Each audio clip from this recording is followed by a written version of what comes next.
민수기 19장. 주님께서 모세와 아론에게 말씀하셨다. 다음은 나 주가 명하는 법의 율례다. 너는 이스라엘 자손에게 말하여 흠없는 온전한 붉은 암송아지 곧 아직 멍에를 메어본 일이 없는 것을 너에게 끌고 오게 하여라. 너는 그것을 제사장 엘르아살에게 주어라. 그러면 그는 그것을 진 밖으로 끌고 가서 자기가 보는 앞에서 잡게 할 것이다. 제사장 엘르아살은 그 피를 손가락에 찍고 그 피를 회막 앞쪽으로 7번 뿌려야 한다. 그 암송아지는 제사장이 보는 앞에서 불살라야 하며 그 가죽과 고기와 피와 똥을 불살라야 한다. 제사장은 백향목과 우슬초와 홍색 털실을 가져와서 암송아지를 사르고 있는 그 불 가운데 그것들을 던져야 한다. 그런 다음에 제사장은 자기의 옷을 빨고 물로 몸을 씻어야 한다. 그렇게 한 다음에야 그는 진 안으로 들어올 수 있다. 그 제사장의 부정한 상태는 저녁 때까지 계속될 것이다. 그 암송아지를 불사른 사람도 물로 자기의 옷을 빨고 물로 몸을 씻어야 한다. 그의 부정한 상태는 저녁 때까지 계속될 것이다. 암송아지 죄는 정결한 사람이 거두어서 침 바깥 정결한 곳에 보관하여야 한다. 그것은 이스라엘 자손 회중이 죄를 속하려 할 때에 부정을 씻어내는 물에 타서 쓸 것이므로 잘 보관하여야 한다. 암송아지 죄를 거둔 사람도 자기의 옷을 빨아야 한다. 그의 부정한 상태는 저녁 때까지 계속될 것이다. 이것은 이스라엘 자손 및 그들과 함께 사는 외국인들이 언제까지나 지켜야 할 율례이다. 어느 누구의 죽음이든 사람의 죽음에 몸이 닿은 사람은 이래 동안 부정하다. 그는 사흘째 되는 날과 이래째 되는 날 붉은 암송아지를 불사른 죄를 탄물로 스스로 정결하게 하여야 한다. 그러면 정하게 될 것이다. 그러나 그가 사흘째 되는 날과 이래째 되는 날에 자기의 몸을 정결하게 하지 않으면 그냥 부정하다. 누구든지 죽음, 곧 죽은 사람의 몸에 닿고도 스스로 정결하게 하지 않은 사람은 주의 성막을 더럽히는 사람이다. 그 사람은 반드시 이스라엘에서 끊어져야 한다. 정결하게 하는 물을 그 몸에 뿌리지 아니하여 자신의 부정을 씻지 못하였으므로 그의 부정이 여전히 그에게 남아있기 때문이다. 다음은 장막에서 사람이 죽을 때에 지켜야 할 법이다. 그 장막 안으로 들어가는 사람이나 그 장막 안에 있는 사람은 모두 이래 동안 부정하다. 어떤 그릇이든지 그 위의 뚜껑을 열어놓고 덮지 아니한 그릇들도 부정하게 된다. 들판에 있다가 칼에 맞아 죽은 사람이나 그냥 죽은 사람이나 그 죽은 사람의 뼈나 아니면 그 무덤에라도 몸이 닿은 사람은 누구나 이래 동안 부정하다. 그렇게 부정하게 되었을 때에는 붉은 암송아지를 불사른 죄를 그릇에 떠다가 거기에 생수를 부어 죄를 씻는 물을 만든다. 그렇게 한 다음에 정한 사람이 우슬초를 가져와서 그것으로 이 물을 찍어 장막 위에와 모든 기구 위에와 거기에 있는 사람들 위에와 뼈나 살해당한 자나 죽은 자나 무덤에 몸이 닿은 사람 위에 뿌린다. 정한 사람이 사흘째 되는 날과 이래째 되는 날에 부정한 사람에게 이 잿물을 뿌려준다. 그러면 이래째 되는 날 부정을 탄 그 사람은 정하게 된다. 그는 옷을 빨고 물로 몸을 씻는다. 저녁 때가 되면 그는 정하게 된다. 그러나 부정을 탄 사람이 그 부정을 씻어내지 아니하면 그 사람은 총회에서 제명되어야 한다. 정결하게 하는 물을 그의 위에 뿌리지 아니하여 그 더러움을 씻지 못하면 주의 성소를 더럽히는 것이기 때문이다. 이것은 그들이 언제까지나 지켜야 할 율례이다. 정결하게 하는 물을 뿌린 사람도 자기의 옷을 빨아야 한다. 정결하게 하는 물에 몸이 닿아도 그는 저녁 때까지 부정하다. 부정한 사람이 닿은 것은 무엇이든지 부정하며 그것에 몸이 닿은 사람도 저녁 때까지 부정하다. 시편 56장. 하나님, 나를 불쌍히 여겨 주십시오. 사람들이 나를 짓밟습니다.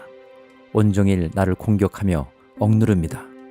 나를 비난하는 원수들이 온종일 나를 짓밟고 거칠게 나를 공격하는 자들이 참으로 많아지고 있습니다. 오 전능하신 하나님, 두려움이 온통 나를 휩싸는 날에도 나는 오히려 주님을 의지합니다. 나는 하나님의 말씀만 찬양합니다. 내가 하나님만 의지하니 나에게는 두려움이 없습니다. 육체를 가진 사람이 나에게 감히 어찌하겠습니까? 그들은 온종일 나의 말을 책잡습니다. 오로지 나를 해칠 생각에만 골몰합니다. 그들이 함께 모여 숨어서 내 목숨을 노리더니 이제는 나의 걸음걸음을 지켜보고 있습니다. 그들이 악하니 그들이 피하지 못하게 하여 주십시오. 하나님, 문민족들에게 진노하시고 그들을 멸망시켜 주십시오. 나의 방황을 주님께서 헤아리시고 내가 흘린 눈물을 주님의 가죽 부대에 담아 두십시오. 이 사정이 주님의 책에 기록되어 있지 않습니까? 내가 주님을 부르면 원수들이 뒷걸음쳐 물러갈 것입니다. 하나님은 나의 편이심을 나는 잘 알고 있습니다. 하나님을 의지하며 나는 하나님의 말씀만 찬양합니다. 하나님을 의지하며 나는 주님의 말씀만을 찬양합니다. 내가 하나님을 의지하니 내게 두려움이 없습니다. 사람이 나에게 감히 어찌하겠습니까? 하나님, 내가 주님께 소원한 그대로 주님께 감사의 제사를 드리겠습니다. 주님께서 내 생명을 죽음에서 건져주시고 내가 생명의 빛을 받으면서 하나님 앞에서 거닐 수 있게 내 발을 지켜주셨기 때문입니다. 시편 57장. 참으로 하나님, 나를 불쌍히 여겨주십시오. 불쌍히 여겨주십시오. 내 영혼이 주님께로 피합니다. 이 재난이 지나가기까지 내가 주님의 날개 그늘 아래로 피합니다. 가장 높으신 하나님께 내가 부르짖습니다. 날 위하여 복수해 주시는 하나님께 내가 부르짖습니다. 하늘에서 주님의 사랑과 진실을 보내시어 나를 구원하여 주십시오. 나를 괴롭히는 자들을 꾸짖어 주십시오. 오 하나님, 주님의 사랑과 진실을 보내어 주십시오. 내가 사람을 잡아먹는 사자들 한가운데 누워있어 보니 그들의 이는 창끝과 같고 화살촉과도 같고 그들의 혀는 날카로운 칼과도 같았습니다. 하나님, 하늘 높이 높임을 받으시고 주님의 영광을 온 땅 위에 떨치십시오. 그들은 내 목숨을 노리고 내 발 앞에 그물을 쳐놓아 내 기가 꺾였습니다. 그들이 내 앞에 함정을 파놓았지만 오히려 그들이 그 함정에 빠져들고 말았습니다. 하나님, 나는 내 마음을 정했습니다. 나는 내 마음을 확실히 정했습니다. 내가 가락에 맞추어 노래를 부르겠습니다. 내 영혼아 깨어나라. 검은 고야 수금아 깨어나라. 내가 새벽을 깨우련다. 주님, 내가 만민 가운데서 주님께 감사를 드리며 문나라 가운데서 노래를 불러 주님을 찬양하렵니다. 주님의 한결같은 그 사랑 너무 높아서 하늘에 이르고 주님의 진실하심 그름에까지 닿습니다. 하나님, 주님은 하늘 높이 높임을 받으시고 주님의 영광 온 땅 위에 떨치십시오. 이사야 8장. 주님께서 나에게 말씀하셨다. 너는 큰 서판을 가지고 와서 그 위에 두루 쓰는 글자로 마헬살라 하스바스라고 써라. 내가 진실한 증인 우리야 제사장과 여베레기야의 아들 스가랴를 불러 증언하게 하겠다. 그런 다음에 나는 예언자인 나의 아내를 가까이 하였다. 그러자 그 예언자가 임신하여 아들을 낳았는데 그때 주님께서 나에게 이렇게 말씀하셨다. 그의 이름을 마헬살라 하스바스라고 하여라.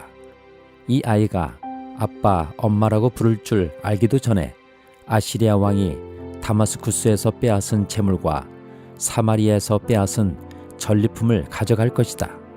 주님께서 또 나에게 말씀하셨다.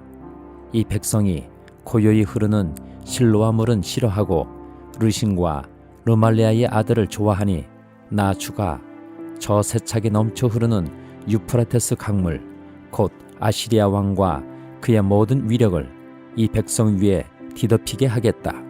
그때 그물이 온 색강을 뒤덮고 등마다 넘쳐서 유다로 밀려들고 소용돌이 치면서 흘러 유다를 휩쓸고 유다의 목에까지 찰 것이다. 임마누엘, 하나님께서 우리와 함께 계신다. 하나님께서 날개를 펴셔서 이 땅을 보호하신다. 너희 민족들아, 어디 전쟁의 함성을 질러보아라. 패망하고 말 것이다. 먼 나라에서 온 민족들아, 귀를 기울여라. 싸울 준비를 하여라. 그러나 마침내 패망하고 말 것이다. 싸울 준비를 하여라. 그러나 마침내 패망하고 말 것이다. 전략을 세워라. 그러나 마침내 실패하고 말 것이다. 계획을 말해보아라. 마침내 이루지 못할 것이다. 하나님께서 우리와 함께 계시기 때문이다. 주님께서 그 힘센 손으로 나를 붙잡고 이 백성의 길을 따라가지 말라고 나에게 이렇게 경고의 말씀을 하셨다. 너희는 이 백성이 모의하는 음모에 가담하지 말아라. 그들이 두려워하는 것을 두려워하지 말며 무서워하지도 말아라. 너희는 만군의 주 그분만을 거룩하다고 하여라. 그분만이 너희가 두려워할 분이시고 그분만이 너희가 무서워할 분이시다. 그는 성소도 되시지만 이스라엘의 두 집안에게는 거치는 돌도 되시고 걸리는 바위도 되시며 예루살렘 주민에게는 함정과 올가미도 되신다. 많은 사람이 거기에 걸려서 넘어지고 다치며 덫에 걸리듯이 걸리고 사로잡힐 것이다. 나는 이 증언 문서를 밀봉하고 이 가르침을 봉인해서 나의 제자들이 읽지 못하게 하겠다. 주님께서 비록 야곱의 집에서 얼굴을 돌리셔도 나는 주님을 기다리겠다. 나는 주님을 의지하겠다. 내가 여기에 있고 주님께서 나에게 주신 이 아이들이 여기에 있다. 나와 아이들은 시온산에 계시는 만군의 주님께서 이스라엘에게 보여주시는 살아있는 징조와 예표다. 그런데도 사람들은 너에게 말할 것이다. 속살거리며 중얼거리는 흰접힌 자와 무당에게 물어보아라. 어느 백성이든지 자기들이 신들에게 묻는 것은 당연하다. 산자의 문제에 교훈과 지시를 받으려면 죽은 자에게 물어보아야 한다. 이렇게 말하는 자들은 결코 동트는 것을 못 볼 것이다. 그들은 괴로움과 굶주림으로 이 땅을 헤맬 것이다. 굶주리고 분노한 나머지 위를 쳐다보며 왕과 신들을 저주할 것이다. 그런 다음에 땅을 내려다보겠지만 보이는 것은 다만 고통과 흑암, 무서운 절망뿐일 것이니 마침내 그들은 짙은 흑암 속에 떨어져서 빠져나오지 못할 것이다. 이사야 9장 1절부터 7절까지. 어둠 속에서 고통받던 백성에게서 어둠이 거칠 날이 온다. 옛적에는 주님께서 수불론 땅과 납달리 땅으로 멸시를 받게 버려두셨으나 그 뒤로는 주님께서 서쪽 지중해로부터 요단강 동쪽 지역에 이르기까지 그리고 이방 사람이 살고 있는 갈릴리 지역까지 이 모든 지역을 영화롭게 하실 것이다. 어둠 속에서 헤매던 백성이 큰 빛을 보았고 죽음의 그림자가 두려운 땅에 사는 사람들에게 빛이 비쳤다. 하나님, 주님께서 그들에게 큰 기쁨을 주셨고 그들을 행복하게 하셨습니다. 사람들이 곡식을 거둘 때 기뻐하듯이 그들이 주님 앞에서 기뻐하며 군인들이 전리품을 나눌 때 즐거워하듯이 그들이 주님 앞에서 즐거워합니다. 주님께서 미디안을 치시던 날처럼 그들을 내리누르던 멍에를 부수시고 그들의 어깨를 짓누르던 통나무와 압제자의 몽둥이를 꺾으셨기 때문입니다. 침략자의 군화와 피 묻은 군복이 모두 땔감이 되어서 불에 타 없어질 것이기 때문입니다. 한 아기가 우리를 위해 태어났다. 우리가 한 아들을 모셨다. 그는 우리의 통치자가 될 것이다. 그의 이름은 놀라우신 조언자, 전능하신 하나님, 영존하시는 아버지, 평화의 왕이라고 불릴 것이다. 그의 왕권은 점점 더 커지고 나라의 평화도 끝없이 이어질 것이다. 그가 다윗의 보좌와 왕국 위에 앉아서 이제부터 영원히 공평과 정의로 그 나라를 굳게 세울 것이다. 만군의 주님이 열심히 이것을 반드시 이루실 것이다. 야고보서 2장. 나의 형제자매 여러분, 여러분은 영광의 우리 주 예수 그리스도를 믿고 있으니 사람을 차별하여 대하지 마십시오. 이를테면 여러분이 회당에 화려한 옷을 입은 사람이 금반지를 끼고 들어오고 또 남루한 옷을 입은 가난한 사람도 들어온다고 합시다. 여러분이 화려한 옷차림을 한 사람에게는 특별한 호의를 보이면서 여기 좋은 자리에 앉으십시오 하고 가난한 사람에게는 당신은 거기 서 있든지 내 발치에 앉든지 하고 말하면 바로 여러분은 서로 차별을 하고 나쁜 생각으로 남을 판단하는 사람이 된 것이 아니고 무엇이겠습니까? 사랑하는 형제자매 여러분, 들으십시오. 하나님께서는 세상의 가난한 사람을 택하셔서 믿음에 부유한 사람이 되게 하시고 하나님을 사랑하는 이들에게 약속하신 그 나라의 상속자가 되게 하시지 않았습니까? 그런데 여러분은 가난한 사람을 업신여겼습니다. 여러분을 압제하는 사람은 부자들이 아닙니까? 또 여러분을 법정으로 끌고 가는 사람도 부자들이 아닙니까? 여러분이 받드는 그 존귀한 이름을 모독하는 사람도 부자들이 아닙니까? 여러분이 성경을 따라 내 이웃을 내 몸같이 사랑하라는 으뜸 가는 법을 지키면 잘하는 일입니다. 그러나 여러분이 사람을 차별해서 대하면 죄를 짓는 것이요, 여러분은 율법을 따라 범법자로 판정을 받게 됩니다. 누구든지 율법 전체를 지키다가 한 조목에서 실수하면 전체를 범한 셈이 되기 때문입니다. 간음하지 말라 하신 분이 또한 살인하지 말라고 말씀하셨습니다. 어떤 사람이 간음은 하지 않는다고 하더라도 살인을 하면 결국 그 사람은 율법을 범하는 것입니다. 여러분은 자유를 주는 율법을 따라 앞으로 심판을 받을 각오로 말도 그렇게 하고 행동도 그렇게 하십시오. 심판은 자비를 베풀지 않는 사람에게는 무자비합니다. 그러나 자비는 심판을 이깁니다. 나의 형제자매 여러분, 누가 믿음이 있다고 말하면서도 행함이 없으면 무슨 소용이 있겠습니까? 그런 믿음이 그를 구원할 수 있겠습니까? 어떤 형제나 자매가 헐벗고 그날 먹을 것조차 없는데 여러분 가운데서 누가 그들에게 말하기를 평안히 가서 몸을 따뜻하게 하고 배부르게 먹으십시오 하면서 말만 하고 몸에 필요한 것들을 주지 않는다고 하면 무슨 소용이 있겠습니까? 이와 같이 믿음에 행함이 따르지 않으면 그 자체만으로는 죽은 것입니다. 어떤 사람은 이렇게 말합니다. 너에게는 믿음이 있고 나에게는 행함이 있다. 행함이 없는 너의 믿음을 나에게 보여라. 그리하면 나는 행함으로 나의 믿음을 너에게 보이겠다. 그대는 하나님께서 한 분이심을 믿고 있습니다. 잘하는 일입니다. 그런데 귀신들도 믿고 떱니다. 아, 어리석은 사람이여, 그대는 행함이 없는 믿음은 쓸모가 없다는 것을 알고 싶습니까? 우리 조상 아브라함이 자기 아들 이삭을 제단에 바치고서 행함으로 위롭게 된 것이 아닙니까? 그대가 보는 대로 믿음이 그의 행함과 함께 작용을 한 것입니다. 그러므로 행함으로 믿음이 완전하게 되었습니다. 그래서 아브라함이 하나님을 믿으니 하나님께서 그것을 아브라함의 의로움으로 여기셨다고 한 성경 말씀이 이루어졌고 또 사람들이 그를 하나님의 벗이라고 불렀습니다. 여러분이 아는 대로 사람은 행함으로 위롭게 되는 것이지 믿음으로만 되는 것이 아닙니다. 창녀 라합도 정탐꾼들을 접대하여 다른 길로 내보내서 행함으로 의롭게 된 것이 아닙니까?